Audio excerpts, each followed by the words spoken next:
what do a part-time chiropractor and an SEO have in common? They both work on bad backlinks. Meredith, how am I doing? He's crushing it? You're crushing it, George. Yes. But I think we're ready to start. More jokes possibly to come. But welcome everyone to the Beginner's Guide to Technical SEO. My name is Meredith Esquivel. I am the digital marketing whaler at Whole Whale. We're a digital agency that leverages data and tech to increase the impact of nonprofits. You just heard from one of our co-hosts today, George Weiner, who's chief whaler at Whole Whale and SEO joke extraordinaire. And we are also joined by Z. Hoffmann Jones, consultant at Distilled. Distilled is an online marketing agency that helps businesses make the most of the online world. Before we start, I just want to note that we will be recording the webinar and sharing the deck, so no need to take copious notes.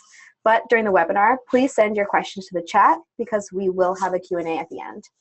So with that, I'll pass the mic over to Z. Hoffmann Jones. I appreciate everyone here taking the time to join us today to go over some beginners level technical SEO bits. I have a feeling that as we get into it, you're going to be surprised by how much you actually know and how much you have been inadvertently doing SEO as you go. But even if you're as basic as it gets, you are going to learn something from this today. So let's get started. You hear that I'm this digital marketing consultant from another agency.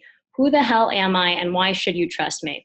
Well, before Distilled, I actually worked exclusively at nonprofits, one of them namely being the Ad Council, where I was a digital producer.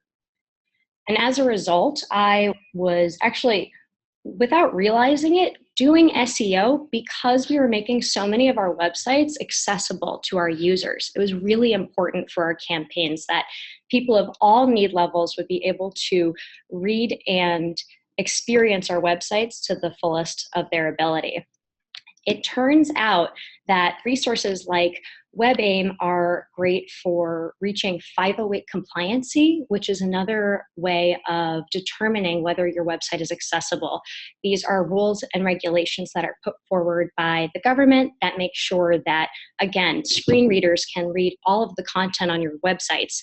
And what's even more interesting is that screen readers and SEO crawlers use a lot of the same technology. So again, if there are any nonprofit or government folks on the line who are doing that, you're already a step ahead of pretty much everyone else out there. Before we get into it, I want to do a quick poll just to see how familiar everyone on the line is with SEO. I think, Meredith, you've got to set up that poll though, right? Yep, the poll is launched, so cast your not votes, answer what your level is. We got a lot of beginners, some newbies, some intermediates, and looks like 2 advanced in the room. Advanced. They're like, what on earth am I doing here? All right, we'll close out the poll so everyone can see. Mostly beginners, but a little bit of everyone. All right, great. Well, I hope that everybody can get something out of this. I think this will be absolutely most useful for beginners and newbies. And you know what? Maybe our intermediates and advanced folks can give me a hard time at the end with their questions. So moving on, what is SEO? What is search engine optimization? Very loosely defined, it's how we get our stuff to show up in search results. So think about things in places like Bing, Yahoo, and Google. Again, that sounds kind of broad. I'm going to break that down for you. Organic traffic, as in how do I get my things to show up in organic search results, implies that there is organic traffic out there that could come to my website. Organic traffic is traffic that comes to your site as a result of unpaid search results. You didn't put money behind these. You are ranking out of your own activities on your websites. Here I took out 2 examples of some of my favorite creatures in the world, Google searches for cute puppies and cute kittens. You'll notice here that you've got a smattering of examples of what those results look like. In the case of cute kittens, apparently we're very image oriented, and with cute puppies, we've got a nice collection of images and videos. So these results are there because those websites with these materials were discoverable and indexable by search engines like Google. Now, what does that mean? If I'm discoverable by a search engine, that means that they can look at the content that I have on pages of my website. And if I'm indexable, meaning I'm telling you that I want you to put me in your index, then if I perform well enough, Google's going to display me in their search engine results. Again, same thing goes for Bing, Yahoo, and other search engines. Now, as a caveat, the things that you learn today aren't going to be the only elements that contribute to SEO, because SEO is not just one element of technical specifications. It's really a concept of marketing and how we approach the way we craft our websites and our personas online. However, at a high level, good SEO will help us meet our users' needs when they're searching for something online. And as long as we're meeting technical specifications that are important to search engines, we're going to allow search engines to actually find us, which is really important. Sometimes it's easier to get started and think about what things aren't first. So I included this slide about what SEO is not, of course, with some more caveats, because life is never that simple. So what SEO isn't, SEO is not paid advertising like Google AdWords or Google Grants. I pulled another search engine results page on the right for us to take a look at and look at the difference between a paid search results and an organic search result. I'm sure that a lot of you have seen this before if you've ever done shopping online, but you'll get some shopping search results at the top in that nice carousel, and then some notes, some search results that are noted by ads. So you'll see that these are actually sponsored up top and that there are 2 ad designations here. These are not organic search results. These are companies that put the budget to rank for these, not to rank, but to display for these terms when someone looks for them. However, down here is where we actually get to those juicy organic search results. And you can see that Wayfair and Target are both killing it in this space. Why does that matter? I'll get to that later. SEO is also not conversion rate optimization or user experience. And the reason I'm putting ish next to both of those is because while we may use something like CRO as a way of getting our users to ideally do the things we want them to do or improve the user experience on our sites, SEO is much broader than those things. Again, the caveat here is that Google's algorithm is now looking at all of our activities on websites. And if Google can pick up that our results may not be quite what we're looking for, the results of someone's activity on our websites isn't that great, Google will use that and will use that against our rankings for certain terms. So if I went to Wayfair and was looking at bar carts and I didn't actually wind up converting, that might be a ding against Wayfair. And if I wound up converting on Target, for instance, it may over time help Target to beat out Wayfair because it's a better experience. Again, we won't belabor that point too much today, but I did want to get these acronyms and these other important topics off the table so that we can get into the basics. So I've mentioned organic traffic a few times, and if in case anybody, especially the beginners or newbies in the audience, aren't really familiar with organic traffic or why it matters so darn much, I'm here to state the case. So again, organic traffic, people who are searching for results, they found results in the search engine results page, and then they clicked on not an ad, but an organic search result, because it actually has a higher relevancy score there. And the reason this matters is because people who are searching in places like Google or Bing are looking for something at either the beginning or the end of their process. So if they're doing investigative work, trying to figure out maybe what mattress to buy or what thing they need in their place, they will be looking for hyper-relevant terms and hyper-relevant things to come up for there, not just whomever put as many ad dollars behind it. And then near the end of the search, when you're ready to purchase, you may say, what's that purple mattress that everybody's talking about? Type in purple mattress, and there you go. If you're actually ranking for that term, you're more likely to deliver on the promise that that user is looking for. Now, to really send the case home, why does organic traffic actually matter? Again, tends to be highly relevant, and it outperforms other methods of acquisition like display ads or paid search ads or even social referrals across many different industries. Because again, if you think about it, you're answering someone's question or need that they're actively seeking out, and they definitely want to find you and not somebody who just could have paid for that spot. All right, I've belabored the point enough, right? Why are y'all here? Well, we have to start with the basics of search engine results, how they work, organic traffic, before we get into technical SEO. But don't worry, we're getting there. So today, these are the things that you're going to learn. As Meredith mentioned at the beginning of the webinar, you won't need to write all of these things down. You'll have the PowerPoint available to you at the end of the webinar, so you'll have all of these accessible to you. Today, I'm going to break up the very basic points of SEO into two buckets, front-end elements and back-end elements. This isn't to scare any non-technical folks away from actually applying some front-end or back-end elements. It's just to highlight where you may want to call in a developer for extra support. But I have a feeling that most of you will be enabled to do that, probably through your CMSs or whatever programs you use to manage your websites. And again, these lists are not holistic. These are not the only technical SEO elements that you should address. So again, in the PowerPoint that you'll get later, I've hyperlinked Distilled's technical SEO checklist that you can review and use if you want to audit your own site to make sure that your site really is up to snuff.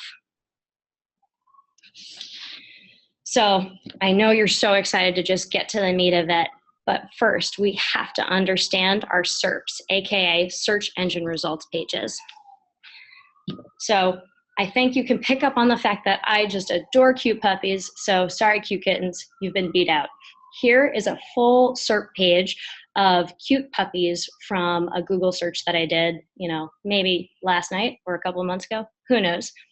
But again, you see that smattering of results. And where we're most likely to click. We've got the images of cute puppies at the top, and actually no sponsored links on this one. No cute puppies to buy, fortunately, and no other promoted or ad-driven posts. These are all organic results here. Now, if we break these up and see the different components that make up these search engine results, we start to put together the pieces of what we're responsible for when our pages are pulled into SERPs. So some of the things that are important to call out here are things like our titles. These are the blue text hyperlinked items at the top of each search engine result, like 10 dog breeds that have the cutest puppies. Those are clickable, and they are really desirous to go through and to find more puppies and to get all of that adorable photographic information that you can. If you're someone who has done some keyword research or is a content writer on your team, this is a really nice spot to put in a high-level keyword that you're really targeting. Because again, this is that first point where you can capture an organic user's attention at the very beginning when they're looking for information like this. Something else that I didn't annotate or call out in the notes section of this slide is the URL. The URL is another great place to pay attention because then it provides even more context to what location I'm going to, and also to make sure that that site is actually going to deliver on its promise to me, hopefully. So in the I Heart Dogs example with the 10 dog breeds, they actually have a URL that copies their title tag and instills a lot of confidence in me because it looks like they're actually going to show me all of those 10 dog breeds instead of sending me to another article that may be less related to what I'm looking for. And then the next point is our meta descriptions. Now, meta descriptions are not necessarily a ranking factor because Google doesn't look at them for our keywords. However, what's important to note is if we do embed any keywords or related terms in our meta descriptions, Google still bolds them, which can encourage users to click through. Google's machine learning algorithm can also figure out different variations of the terms that we're searching for. In this case, Google has associated dog breeds with cute puppies. Seems close enough, so you know what? We're going to bold that term because we think this is important to users who are looking for cute puppies. Now, the last item on this section is something called schema markup, also known as structured data markup. Now, in addition to my cute puppy example, where I've annotated areas where schema might be implemented, I've also included an example of a featured card result on Google. If you see here with the Martha Stewart example, when you Google tissue paper flowers, or at least when I did in my location, this is the result that I got. A step-by-step guide on how to make tissue paper flowers. And that was made possible because Martha Stewart actually implemented schema markup on this page. Now, what's interesting about schema is that you don't necessarily need it in order to have beautiful images or videos associated with your results, but it makes it a lot easier for search engine crawlers to find them. When you think about schema, think about it as a special code and a special language that you use to indicate to crawlers what types of material you're presenting to them. If you're presenting them a step-by-step guide to do something, you can mark that up and show Google, actually, this is something that is worthy of being featured. If I have an opportunity to be featured for this, I want you to be able to read my content as quickly as possible. Even if it means that a user isn't clicking through to my site, we're still giving them a good experience because they're getting their information up front. All right, let's get into the meat of it. Front-end SEO. It is all about the context clues and what context clues we can give to both search engine crawlers and to our users. So I pulled this example from Whole Whale's Simple Guide to Measuring Nonprofit Digital Impact. I think I got that title right. So here I've marked up where their title tag appears in a browser window, their URL, and the fact that their site is secure. Now, the reason the title is so important to elaborate on that search engine results page example I gave you is that that's our front door. And we can think about it also as like the title of a book. We want to give as much context around what users are getting themselves into before they click through to our website. You should also only have one title per page so that Google and other search engine crawlers do not have to do the guesswork of figuring out which one is the correct one for your site. Your URLs, again, are important, especially if they're easy to read and easy to follow. In this case, Google can clearly see that this article is related to Whole Whale's tips section. It's an easy pathway to follow. And then additionally, an increasingly important ranking signal to Google is whether you have a secure website. This is sometimes referred to as a security certificate, an SSL, or a TSL certificate. These basically mean that my site has extra encryption, and if I'm asking for information from you, or even not, you can trust me that it's going to be safe. You can also easily purchase these through resources like GoDaddy. Now, moving on. By the way, these are all elements that you should be able to access within your CMS with the exception of the HTTPS SSL certificate installation, which we can talk about later. Next item, after our title tags come our H1 tags and any subsequent numbers after. We should think about our H1 tags as a subheader to our book. So it provides additional context, again, to what readers are going to get themselves into. In this case, Whole Whale copied their title tag and their H1 tag, which is all right. Depending on the purpose of your page, you can add some different language around it and maybe even choose not to put your keyword in there because you don't want to seem overly keyword stuffy or spammy. Another important point here, and it's just, general best practice, is that you should only have one H1 per page on your website. The same way that you would have only one subheading, ideally, to the title of your book, same applies to pages on your site. That said, if you want to use section headings within your website, you can use H2s and H3s for that. More screenshots from Whole Whale's blog post. I pulled an image from their hero on the page, and it's of these balance beams. This is a great place to take advantage of alt text. In this case, it's image alt text. This is where I provide context both to my special needs users as well as to search engine crawlers, because I can tell them, hey, this is the stuff that you might be missing out on, and this is what's important to take note of. What you want to do here is maybe put in a keyword only if it is relevant. In this case, you might just say, hey, this is a balance beam. And in other cases, you might choose to get a little more creative with it.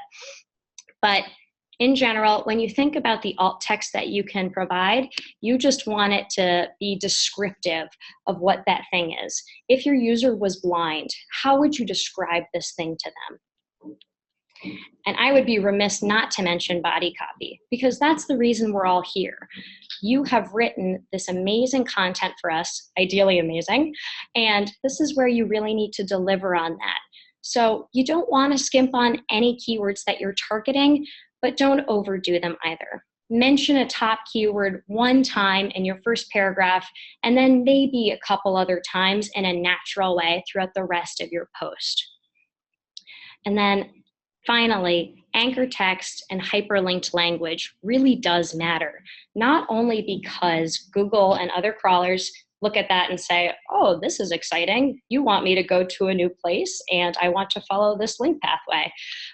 If you actually hyperlink actionable language, it also indicates that there's something promising here. You can use this again as an opportunity for a keyword, but more often than not, it is important for you to just deliver on the promise. In this case, Whole Whale explicitly linked to their practical guide for measuring digital marketing. And when you click through to that link, that's exactly what you get. I mentioned keywords. What about keywords? Unfortunately, we can't talk about keywords and how to perform keyword research today, but I did include this cheat sheet for you. Now again, you'll have these slides after the webinar. You can take this and run with it. It's just a quick and dirty guide so that you know where you should implement your keywords and about how frequently you should use them. You want to avoid any spammy insertions of keywords, but you also don't want to miss out on important opportunities to engage crawlers and users. Now, back-end SEO. This is where I get really excited, and this is where the fun begins, because we all need direction sometimes, including the robots. So I hear you crying out, why isn't Google smart enough to know where or how to crawl my website? Well, Google isn't that smart, it turns out, and neither are the other search engine competitors in the space, unfortunately. But what's great about the directives that we can give them is that we can provide them context and a table of contents to know what they're doing and where they're going. Also, Google has this thing that's called crawl budget, and it's not just a Google problem. But while this can be a very complicated topic, largely it's Google doesn't have time to look at every single piece of content on your website. So we need to help direct Google and other crawlers to know where to spend their time and what's worth digging into. So how do we actually provide all that? Will you give me the answers already? Sure. So sitemaps. Sitemaps are extremely important because they do act as your table of contents. Here, I explain the difference between XML sitemaps and HTML sitemaps. For your purposes, XML sitemaps are for our search engines and other crawlers, while HTML sitemaps are written for users. Like, that's a real table of contents that we can easily read, whereas this version of an XML sitemap is not as helpful to a regular layperson. Now, a lot of CMSs can generate sitemaps for you, and there are definitely plenty of plugins for WordPress like the Yoast SEO tool that you can use if you want to customize it a bit more. But in case you're looking for another tool, Distilled really likes Screaming Frog to generate XML sitemaps. It does a good job, and it's easy enough to sort through and figure out on your own. Another way that we give directions to our crawlers, and not just search engine crawlers, is a robots text file. Usually, you find these on domains at /robots.txt. In this case, I pulled Distilled's robot.txt file for us to use as an example. Robots text files are also known as a robots exclusion protocol. This is where we tell different robots out in the wild what parts of your sites should or should not be crawled and indexed. In this case, we have a lot of disallow rules as well as links to our sitemap. So we can provide a little more direction for our crawlers to know where to go, to know how to find our sitemaps because we've got more than one, and to know not to waste their time looking at certain sections of our site. You might choose to use this, for instance, if you have a login screen on your website and other materials that aren't accessible to people without providing additional information and without logging in. Another tool that we really like to use that is completely free is Google Search Console. So if you're not set up on GSC, please do it now. Do not hesitate. GSC has a number of awesome tools that you can discover and use, and one of them includes a robots.txt tester. So in case you wanted to make sure that you weren't blocking important areas of your website, you can put in their explicit URL at the bottom of the tester and see whether different search engine crawlers could access them. Now, I would be remiss not to mention status codes, because status codes are extremely important, as George was joking about with his 404s. So, of these, I'm going to touch on the following. So, basically, our golden children of status codes are 200 status codes. Basically, I've accessed your website, I was able to load the page, the content's there, everything is loosey-goosey and great. If someone has linked to my site and gotten to a page on my website with a 200 status code, that means that I also get full link equity from them.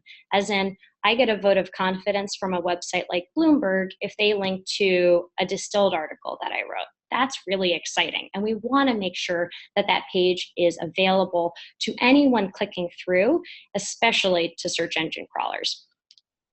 When it comes to replacing certain items, however, sometimes we need to forward a page from one location to another. And that's when we use 301 and 302 status codes. Some of you might be thinking, all right, before you tell me how these things work, how on earth will I be able to implement them? Again, a lot of CMSs make it pretty easy for you to put in redirect directives. And I know that WordPress, again, their Yoast SEO plugin tool, which you can license, is pretty easy to figure out and pretty easy to plug in as a rule. If you're ever at a loss, though, again, ping your friendly web developer and ask for a little more guidance. The difference, though, between a 301 permanent redirect and a 302 temporary redirect is right there in the name. A 301 permanent redirect suggests to Google that this is the new location for this information. I have moved this page from point A to point B, and I don't want you to spend any time dealing with point A anymore. And Google and other crawlers can say, all right, I see that, that's your new location. Whereas a 302 temporary redirect indicates to these same crawlers that, you know what, this might change in the future, so maybe I won't pass on that link equity that I was talking about. I won't say that Bloomberg is giving that vote of confidence to this Distilled post because it's being temporarily redirected. That stuff belongs in another place, so we're just not going to pass it through. The reason that matters is we don't want to lose opportunities from our backlinks. So by and large, even if you are redirecting point A to point B for a short period of time, like even a couple of months, I say go for it. Use the 301 redirect and then see whether you need to update that in the future.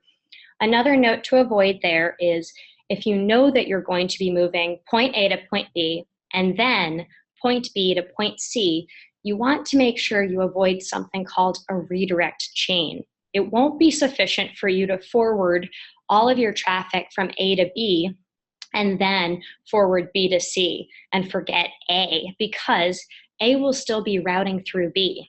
So you just need to make sure that you always update the previous redirect path to the very new location. Again, this preserves our link equity, and it also provides a faster, better experience for your users. I've also highlighted the rel canonical tag. This is extremely important, and I'm going to delve into this a little bit further. Canonical tags. So canonical tags are used to identify the true canon version of a home. So where is this actually supposed to live? Where am I supposed to host all of my link equity? The reasons you might use a canonical tag are when you need to have multiple versions of a page to exist. Maybe you've reblogged a post and you want to make sure that the original home of that post collects the link equity from this other place that it's present. Another example would be maybe you have a product that lives on one page of your site, but really its home belongs somewhere else. You can put in that canonical tag within your head codes and direct it to its truest home. Otherwise, I would recommend a 301 redirect if it doesn't really need to live in both places. As a note, these canonical tags do need to live within the head tags of your pages. And again, most CMSs allow you to edit the HTML code in the back end without too much struggle. And there are a lot of resources online where you can just Google rel canonical tag. And if you're at a loss, you can just copy this pathway right here and update the URL, and that'll help you out. I mentioned schema and structured data markup earlier, and I wanted to give you a little more context around that because this really does fall within the back-end SEO element because we're dealing with code again.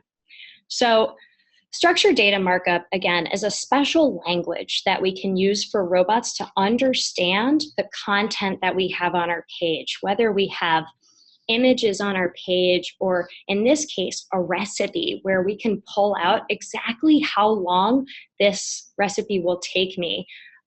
Here we've identified what the prep time is for this Texas chili recipe, as well as its total cook time and its caloric value. That's what allows search engine crawlers to pull them into their special results. As far as I know, Google is still at the top of constructing these really nice featured results and paying attention to schema markup much better than its competitors. However, that's not to scare you away from doing schema markup. It's still valuable and it still makes it easier for us to get featured. I included some more examples. So I pulled that same URL from food.com with the chili recipe, and I plugged it into Google's free structured data testing tool. If you want to use it, and if you want to see if you've got pages with schema markup, all you have to do is Google structured data testing tool and it'll come up. In this case, it actually has recipe markup, not surprisingly, and you can click in and make sure that it is error-free. When you do click in and you look at the type and the content of the page, it'll also bring you to this section of the HTML code where it's found.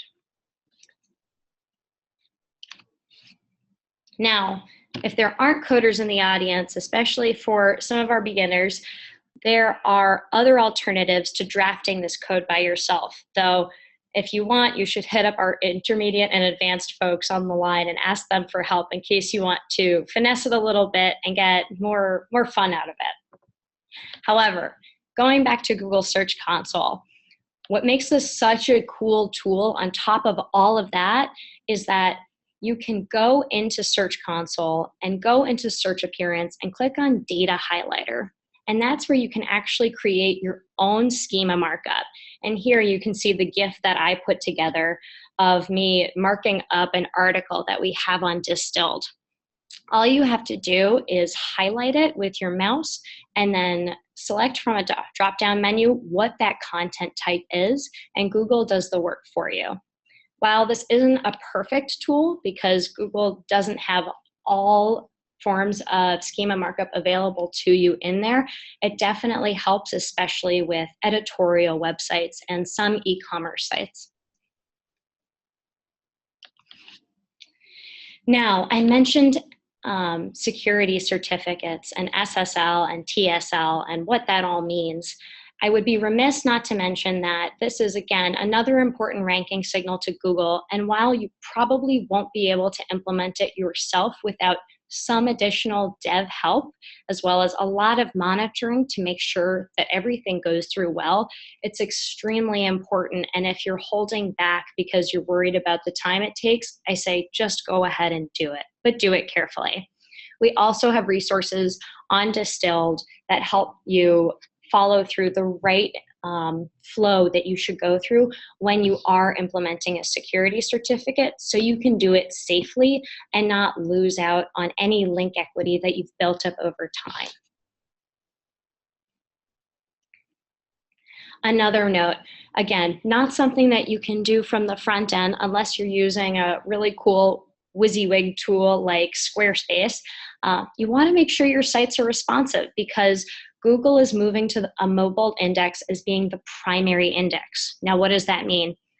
At the end of 2017 or early 2018, Google will look exclusively at the mobile experience of your websites and say, this is what I should look to as being the primary experience on this website.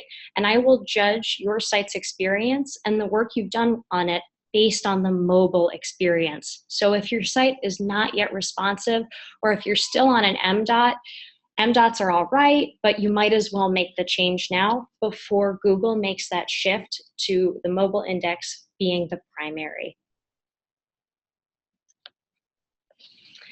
All right. Thank you guys so much for bearing with me. This is your starter pack that I want you to take and run with. I've put $ next to the ones that you do have to pay for. I think some of these might have, a freemium starting with very limited access at the beginning, but I've also included the free tools that I mentioned, like the Yoast plugin, which is another freemium tool. But Google's Keyword Planner for any content writers or keyword junkies out there. Google Trends for tracking what people are talking about over time and whether you can find correlations between certain topics, as well as, again, my favorite of all time, Google Search Console. Again, if you're not set up there, just use them today and just get set up today. They're pretty easy to use, and I know that there are a lot of guides online that help you understand what each facet and each element of these do. Thank you so much for joining me today, and I'm ready to take any questions. I think we're actually going to start with George, and then Meredith will pull in some questions from the audience. So this is George. Just based on the amount of interest and rolling questions we had, I think, Meredith, why don't we kick it off with the audience questions, which are quite specific, and Z, we may have you jump back in the deck to certain parts. Does that sound good, Meredith? Yeah, I definitely agree. We could start off with our audience questions. And feel free, audience, to send more as we discuss these. Okay, so why do we want to use just one H1 tag per page? Oh, that is such a good question. Because I said so? Does that work? So it is still seen as a potential penalty for having more than one H1 tag per page. Now, this is also coming from the powers that be, as in Google, who is leading the charge of all the search engines out there. So if you're suspicious and you're not sure that it isn't worth following, I recommend just testing it. If you want to test multiple H1 tags on half of your pages and one H1 tag on the other half, by all means go for it. That said, from my experience, I've only ever seen positive results from making sure that we go by the book and only have one subheader, as in one H1 per page. Can you explain what MDOT is, responsiveness? Oh, totally. Yes, I did not make that clear. So an MDOT site is a separate mobile version of a website. It differs from a responsive one because a responsive website does not have to change its URL in order for you to access the mobile experience. Whereas an MDOT website like m.newyorktimes.com would be a completely separate website, even though you might see the same content. It's just ideal to have them be combined so that you can make your analytics tracking easier, and it tends to provide a better experience for mobile users. We frequently discuss whether using too many keywords will be quote unquote punished by the search engines. Is this true or is it false? I guess it depends on what you mean by too many keywords. If you're using, one example that we like to make fun of and put in our decks a lot is this one called the fire pit example. So if you Google this at another time, fire pits, keywords, SEO, you'll see some images pop up. What you want to avoid is the fire pit problem where you say fire pit in every other word and in every other sentence, just like I did right then. It appears spammy, and it isn't actually the way that we speak or write. We like to use colorful language, and we like to use synonyms for what we're talking about. So while you're more than welcome to use numerous keywords on a page and even repeat a few keywords at a time, you want to do it within reason. The other part of this question is probably targeting how many keywords on a page you should go after. And I say use your best judgment. You won't be all things to all people, but if you're targeting keyword terms around, again, for instance, fire pits, you might want to use an outdoor fireplace as an alternative to that term. But you won't necessarily want to start throwing in water fountains because it's not the same product type and it doesn't really make sense to combine them. Awesome. Can you give more examples of some parts of someone's website that they would not want to be indexed? I'll give some examples. And if anybody has specific questions, please pitch them out and I can say yay or nay to the best of my ability. But some of the things that come to mind are for e-commerce websites. So if you have payment pathways that are behind some sort of payment wall, you definitely don't want those to be crawled and indexed because first of all, you don't need them. It's not going to serve a purpose to anybody in a search engine result. And also, it's wasting your crawl budget. Another example might be if you have gated content on your website. So let's say you are a foundation or a nonprofit that has special materials behind an email lead generation form. So you say, hey, did you like this white paper? Do you want to read the whole thing? Please give us your email and then you'll get it. So that white paper might still be hosted on your website, but you don't want just anyone finding it without having to pay up with their email addresses. So you might choose to have a page path that is just, mydomainname.com/whitepapers/ whatever your white paper's called. And then you would disallow that in your robots.txt file. Cool. So how do we balance meta titles and descriptions that work well in SEO versus what works as a good social preview on, say, Facebook or Twitter? Oh, this is such a great question. So, ideally, in a perfect world, you would be able to satisfy all people's needs at all times. But of course, that's not always possible. When it comes to finding the right titles and descriptions for search results, you want to go with terms that are highly relevant to the content that's on your site, but also have significant enough search volume. That's something that you can find through Google's Keyword Planner that I mentioned in the last slide. When it comes to Facebook and Twitter, on the other hand, I know that Facebook allows you to customize the titles of your links and the meta descriptions. So when you copy and paste that link into a Facebook post, you can actually click into the preview that pops up and then edit it yourself and customize it. Don't think the same thing is true of Twitter, but something that I've liked to do in the past is to create custom images through free websites like canva.com, canva.com, where I can add some really nice context around what the post is for my audiences, and then include a link, maybe a bit.ly link or something else, but a link to where you're driving them. That way, you don't have to only rely on the meta title and description that you originally put together for organic users. Speaking of meta titles and meta descriptions, do character limit parameters for page titles and meta descriptions vary from desktop to mobile? Such a good question. And also, I should have mentioned that earlier in my slides.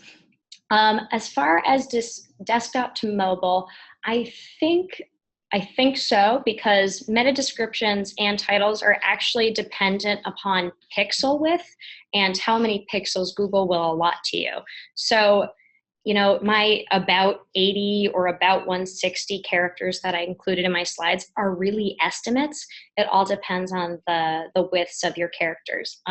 So I don't have an explicit answer. I think that may be correct, that it'll be shorter on a mobile device versus a desktop device, but I'll need to follow up on that. I can even update my slide later after I Google it. Is there a reason to use an H1 that is different from the page title? I think so, but it really depends. So I noticed that a lot of websites with blogs make their titles and their H1s the same. And largely it's all right, but it's kind of twofold. So the tools that we use for crawling websites and to make sure that all of the indexable pages on our websites are in good health and in good standing do flag whether titles and H1s are duplicative of each other. It's still seen as a potential penalty, and my argument for that is, well, if it's a potential penalty, and it's also a missed opportunity to provide more context, why not add some more language around what we're going to be talking about? So I would look at it as less of a restriction and rather something exciting that you can pursue if you're writing a blog post and you do have something else that you can say about what this article will address. Using WordPress, as many nonprofits and organizations do, the basic version doesn't allow for awesome SEO widgets such as Yoast. In your opinion, is it worth the additional cost for the business version just for the SEO benefits? Oh, another good question. So I'm not as familiar with what the limitations are with basic WordPress versus an advanced version of WordPress. That said, I would say investigate what some of the other plugins might be. Yoast does not have to be the end-all be-all. And if the basic version of WordPress does allow for some WordPress certified plugins, try those out and see if they make sense. Now, if basic WordPress does not allow for any of the plugins, look at what the costs are, and if it seems negligible enough, like $30 a month, I say go for it, because it will make your lives a lot easier being able to customize a lot of back-end elements that might otherwise be a little tricky to handle in a less user-friendly way. One more audience question before I pass the mic over to George. What should nonprofits with limited staff time prioritize in order to get the biggest gains? I wish I had more context around this question, because this could apply to so many things in SEO. But if I'm thinking about of the technical items that we went through today, I would say make sure that you are abiding by the generic best practices across the board just to be safe. So things like making sure your sitemaps are up to date. That should be something that's automated, but you want to make sure that it's pulling in some of your freshest content. Make sure your robots.txt file is actually blocking the things you want crawlers to be blocked from, as well as not blocking anything that you really want in the index. Those are some pretty like low bar, easy to check on items that can yield some really impressive results if they're not set up properly. And then barring that, if you want to go a bit further, run a light crawl of your website, maybe with a tool like Screaming Frog, or if you have a small enough site, you can kind of click and choose and take a look yourself. And make sure that you don't have things like multiple H1 tags on a page. Again, you can test it, just see if it yields any positive results for you. All right, I'll pass the mic over to George, who has some questions for you, Z, before we end today. So George, feel free to fire away. All right. So kind of building maybe on that last question on, I don't have a lot of time and I'm sitting here with, a couple hours a week. Should I focus on creating content or fixing broken page performance? Now, that's such a problem that we face, like not just in the nonprofit world, but in the e-commerce world and other for-profits as well. I say if you can balance your time out, it also depends on how bad the technical issues are. If you're lamenting the fact that you're still not on a secure site, or if you're still lamenting the fact that your site isn't mobile responsive, I would urge you to just go ahead and prioritize that and then focus on content. But if you're worried that, maybe you've got multiple H1 tags on a page or your title text could be optimized, you can leave that till later. It may not be the end all be all to focus on creating more content. And if you know that your site is light on content and you've got many more opportunities to build out fresh, healthy pages that are, hyper relevant, hyper targeted, why not prioritize that? I would definitely be in that camp if your technical errors are not in immediate need. So here's what I'm kind of hearing. I'm in a boat and issues like, all right, some meta descriptions aren't in place. Maybe my H1s or H2s aren't there. Those are small little holes that won't sink the ship. However, if I'm not mobile friendly, mobile responsive, there is a gaping hole in the bottom of my boat, and it really doesn't matter how hard I paddle because I'm going to the bottom of the ocean. What kind of metrics can I look at to tell whether or not I'm like headed toward the bottom of the ocean? Oh, good question. So some of the things you can do is track your rankings over time. So that's something that you can do with, I guess, Google Search Console to an extent. You can see where you're appearing in folks' searches. There are other, more expensive tools that you can do as well. You can also take a look and see if you're not being crawled as regularly. So are you experiencing a decline in your index? Again, this is something that you can look at in Search Console. And if you're seeing a decline in your index, it usually means that something is technically wrong. And if Google's spending less time crawling your pages, something might be technically wrong. Next question. You were talking about the H1, H2s. I recently read that it actually really isn't affecting like the keyword importance by shoving it into an H2 or H3 to chunk up content in that way. Agree or disagree? I am in the agree camp because the H2s, H3s, and so on all matter significantly less than an H1. As far as I'm concerned, too, you should use your H2s or H3s as section headings rather than as more opportunities to pad them with keywords, because honestly, seeing these pretty bolded sections on your pages, all with the same keywords or similar ones, isn't going to look great either. So definitely in the agree camp.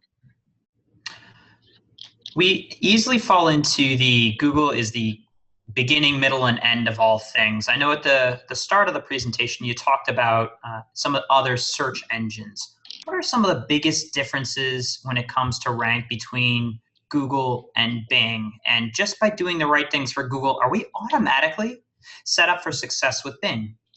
That's such a good question. So when it comes to the differences between Google and all others, we like to say that Google is about 5 to 10 years ahead of their competitors. They have the person power behind them, and they are crushing it. And it's still the search engine of choice, at least in the Western world. Now, when it comes to Bing, there are some things to watch out for, but I don't think that they'll necessarily hurt you.